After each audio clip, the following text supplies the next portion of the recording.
ఇవాళ జరుగుతూ ఉన్న దొంగ ఓట్ల లెక్కింపు ప్రక్రియ మరి ఈరోజు ఒకసారి ఉదయాన్నే చూస్తే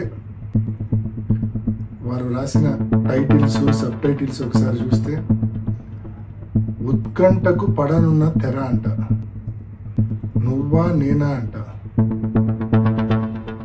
లోకేష్ గారి స్టేట్మెంట్, ప్రజాస్వామ్యం నిలబడింది అంట. ఎవరిని నమ్మించడానికి ఈ మాదిరి రాతలు రాస్తా ఉన్నారు? అసలు ఓటింగ్ జరిగింటే కదా అక్కడ మీరు ఈ మాదిరి రాతలు రాయాల్సింది.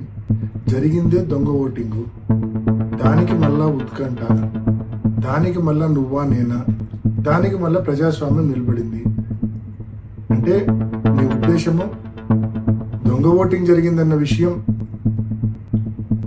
పులివెందుల మండల ఓటర్లకు లేక ఎంతో వైఎస్ఆర్ కడప జిల్లాకు సంబంధించిన ప్రజలకు మాత్రమే తెలుసు. రాష్ట్రంలోని మిగతా జిల్లాల వాళ్ళకు తెలియదు కదా. మన ఎల్లో మీడియాను అడ్డం పెట్టుకొని రాష్ట్రమంతా ఏదో నిజంగానే ఓటింగ్ జరిగింది, ఆ ఓటింగ్ లో తెలుగుదేశం పార్టీ గెలిచింది అని చెప్పి మభ్యపెట్టచ్చు అని చెప్పి ఈ మాదిరి రాతలు రాయడము ఎంత అనైతికం అని చెప్పి నేను తెలియజేస్తా ఉన్నాను. ఇది అనైతికం కాదా? అనైతికల్ కాదా? ఇది దొంగ ఓటింగ్ జరిగిందన్న విషయం మొత్తం స్పష్టంగా అందరికీ అర్థమైంది. అయినప్పటికీ మీరు ఈ మాదిరి రాతలు రాస్తా ఉన్నారంటే మీ న్యూస్ పేపర్, మీ ఛానల్ ఎంత అనైతికలో ఒకసారి గమనించుకోవాల్సిందిగా, ఇంట్రాస్పెక్ట్ చేసుకోవాల్సిందిగా నేను మనవి చేస్తా ఉన్నా.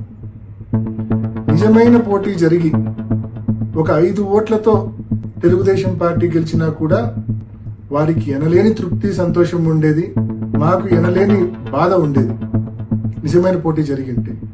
కానీ ఈ మాదిరి పోలీసుల సంపూర్ణ సహాయ సహకారాలతో వేలాది మంది తెలుగుదేశం పార్టీ కార్యకర్తలను ఈ 15 బూతుల దగ్గర పెట్టి, బూతులు ఎదురుగానే వాళ్ళని పెట్టి, మా పోలింగ్ ఏజెంట్లు లోపలికి పోకుండా అడ్డుకొని ఏజెంట్ ఫారాలు చించి, నిజమైన ఓటర్లు లోపలికి పోకుండా వాళ్ళ దగ్గర బలవంతంగా ఓటర్ స్లిప్పులు లాక్కొని లోపలికి వెళ్లి దొంగ ఓట్లు వేసి, మరి ఈ మాదిరి జరిగిన దాన్ని ఎలక్షన్ అంటారా? దీన్ని ఎలక్షన్ అంటారా లేకుంటే ఇంకేమైనా అంటారా? మీరు గెలిచినామని చెప్పి మీరు అనుకోవాల్సిందే తప్ప ప్రజలు అనుకునే పరిస్థితే లేదు. ఎందుకంటే పాపం ప్రజలు ఓట్లు వేసింటే కదా మీరు గెలిచినామని కేవలం మీరు అనుకోవాల్సిందే.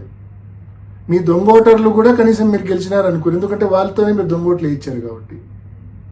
పులివెందుల మండల ఓటర్లు అసలే అనుకోరు, ఎందుకంటే వాళ్ళతో ఓటే వేయించలేదు కాబట్టి ప్రతిపక్ష పార్టీకి సంబంధించిన పోలింగ్ ఏజెంట్లను లోనికి రానివ్వకుండా, అదేవిధంగా నిజమైన ఓటర్లను లోనికి రానివ్వకుండా చేసుకున్న దాన్ని పోలింగ్ అంటారా?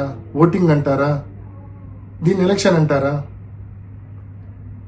సో దీన్ని ఎలక్షన్ అంటారా లేదా అనే విషయాన్ని నేను మీ విజ్ఞతకే వదిలేస్తా అన్నా.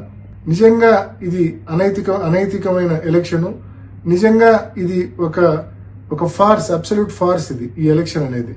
సో నేను వైసీపీ కార్యకర్తలందరినీ నేను మనవి చేస్తా ఉన్నా, ఎవ్వరూ నిరుత్సాహపడాల్సిన అవసరం లేదు, ఎవ్వరూ బాధపడాల్సిన అవసరం లేదు. వీరికి గుణపాఠం చెప్పే టైం మనకు కూడా వస్తుంది. కానీ ఆ రోజు మనం ఈ మాదిరి దొంగ ఓట్లతో కాదు, మనం ఎప్పుడూ చేసే మాదిరి నిజమైన ఓటింగ్తోనే నిజమైన ఓటర్తో ఓటు వేయించి వీళ్ళకు గుణపాఠం చెప్దాము. తప్పకుండా ఆ రోజులు దగ్గరలోనే ఉన్నాయి. ఎవ్వరు నిరుత్సాహపడద్దండి, ఎవ్వరు బాధపడద్దండి.